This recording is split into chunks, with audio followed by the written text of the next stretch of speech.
जैसा कि पिछली कक्षा में आपने जाना दोहा क्या है, दोहा के लिखने का संयोजन क्या है उसको भी आपने जाना था, और साथ ही जाना कि दोहे की शुरुआत हम जगण, पंचकल और सप्तकल से नहीं करते। आज हम लोग जानेंगे दोहे में जगण से शुरुआत क्यों नहीं करते। तो आइए आज के इस सूक्ष्मता का अवलोकन करें। जगण यह अशुभ गण होता है, इसका संयोजन होता है लघु गुरु लघु।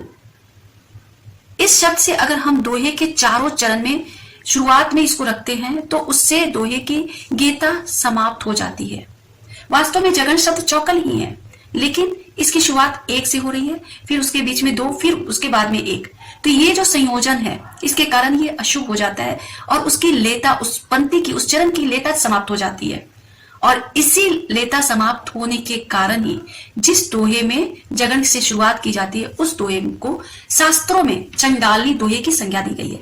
इसलिए कभी भी जगन से शुरुआत नहीं करते।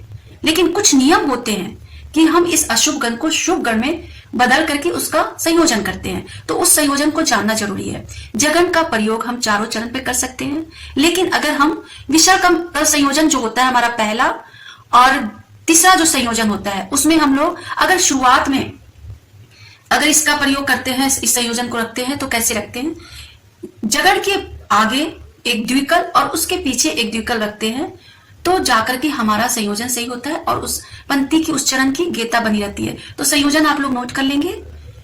द्विकल घन जगण घन द्विकल घन एक एकल घन द्विकल, 13 मात्रा हुई। ये हमारा विषमकल संयोजन हुआ पहला और तीसरा चरण। अब हम लोग आते हैं समकल संयोजन में, यानी कि 11 वर्णों का जो हमारा संयोजन होता है दूसरा और चौथा, उस पर आते हैं। इसमें हम लोगों का संयोजन कैसे होता है, अगर हम इसको पदांत पे रखते हैं तो कैसे रखेंगे। पदांत पे रखते हैं तो पदांत के पूर्व त्रिकल रखते हैं, यानी कि चौकल प्लस त्रिकल प्लस जगड़, 13 मात्रा कंप्लीट हुई। अगर यही संयोजन हम इसी जगड़ को पहले और तीसरे चरण के पदांत के पूर्व रखते हैं तब इसका, क्योंकि पदांत पर तो 2 मात्रा रहनी चाहिए, जगड़ में हमारी 1 मात्रा है, तो हम जगड़ का संयोजन अगर पदांत के पूर्व रखते हैं पहले चरण पर तो वहां पे भी उसके आगे एक त्रिकल रखते हैं और उसके पीछे द्विकल रखेंगे, यानी कि चौकल घन त्रिकल घन जगड़ घन द्विकल, 13 मात्रा पूर्ण होती है। ये हमारा पहला संयोजन। और तीसरा अगर पदांत के पूर्व रखते हैं तो ये हमारा चारों चरण का संयोजन हुआ।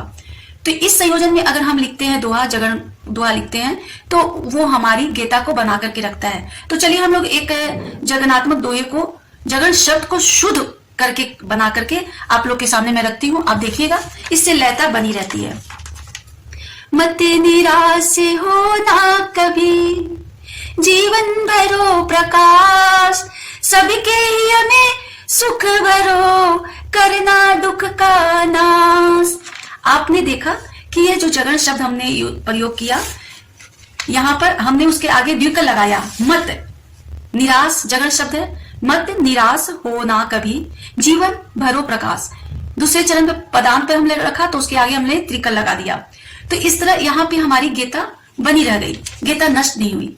तो अगर हम उसका संयोजन सही ढंग से करते हैं तो जगनात्मक दोहे भी शुद्ध किए जा सकते हैं और हमारा दोहा सही हो जाता है। लेकिन एक अपवाद में है, ऐसा शास्त्रों में ही कहा गया है कि यह जो जगन शब्द है अशुभ गण होते हुए भी अगर यही जगन किसी ईश्वर के नाम से होते हैं तो उससे भी हम दोहे की शुरुआत कर सकते हैं। जैसे गणेश जगन शब्द है लेकिन गणेश से हम शुरुआत कर सकते हैं, चौकल का जो संयोजन होता है उसके अनुसार। और महेश ये भी ईश्वर का ही नाम है, तो जो भी ईश्वर के नाम होते हैं उस नाम से हम दोहे की शुरुआत कर लेते हैं तो हमारी लेता बनी रहती है और वो चंडाली दोहे की संज्ञा से बाहर हो जाती है। तो हम लोग आज जगन के विषय में जाने। अगले कक्षा में मैं आप लोग को पंचकल क्या है, पंचकल में कौन कौन से गण आते हैं, उसका संयोजन कैसे किया जाता है, उसकी जानकारी लेकर के आऊंगी। तब तक के लिए सभी को आज की कक्षा में उपस्थित होने के लिए बहुत बहुत धन्यवाद। सभी को नमस्कार।